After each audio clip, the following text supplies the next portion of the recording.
International Day for the Eradication of Poverty 2025.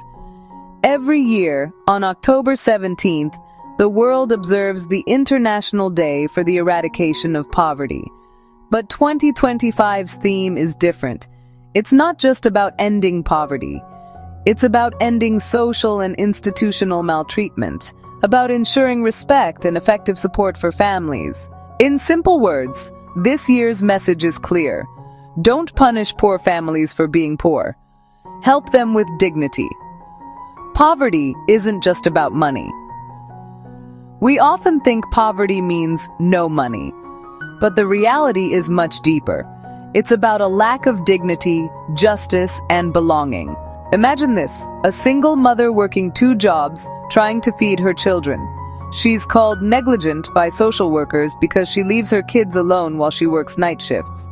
Her poverty is treated like a crime. Or think of indigenous families, or those from marginalized groups who go to welfare offices or schools and face judgment, humiliation, and red tape.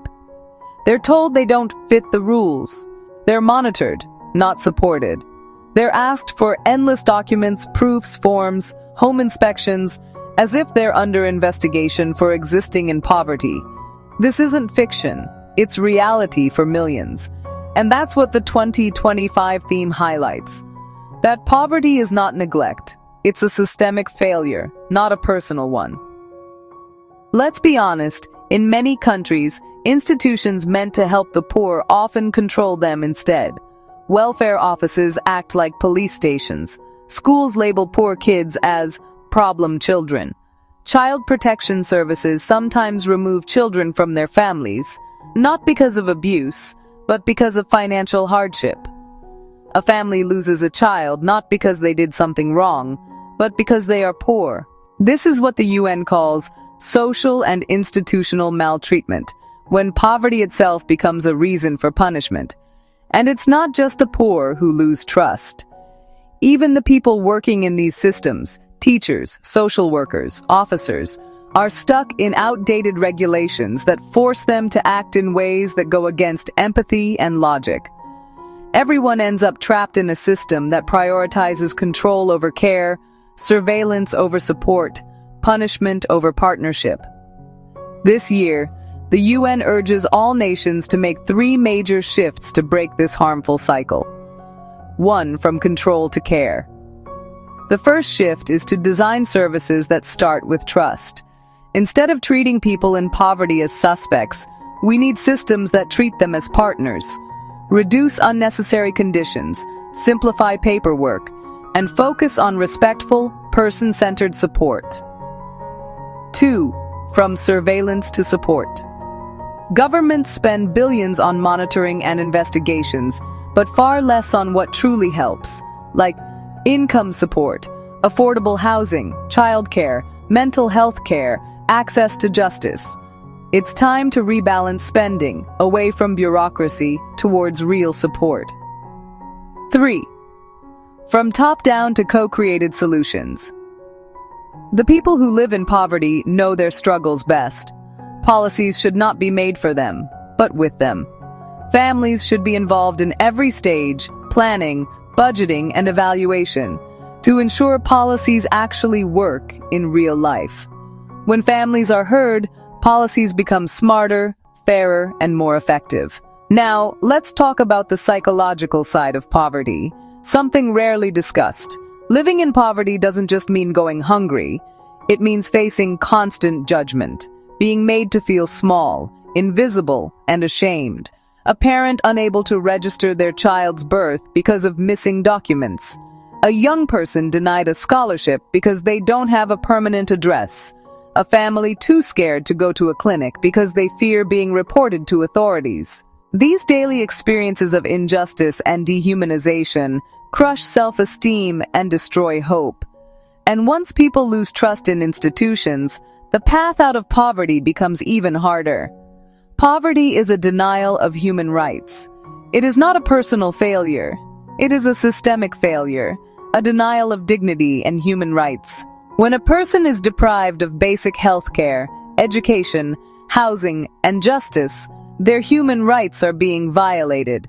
That's why the International Day for the Eradication of Poverty isn't just about charity or donations, it's about justice. Do you know this day has a powerful origin story? On October 17, 1987, over 100,000 people gathered at the Trocadero in Paris, the same place where the Universal Declaration of Human Rights was signed.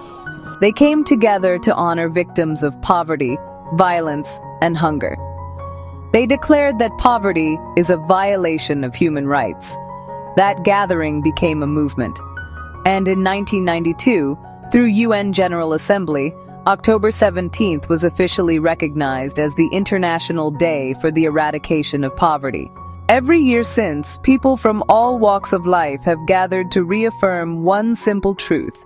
No one should live in poverty, and no one should be treated as less because they do.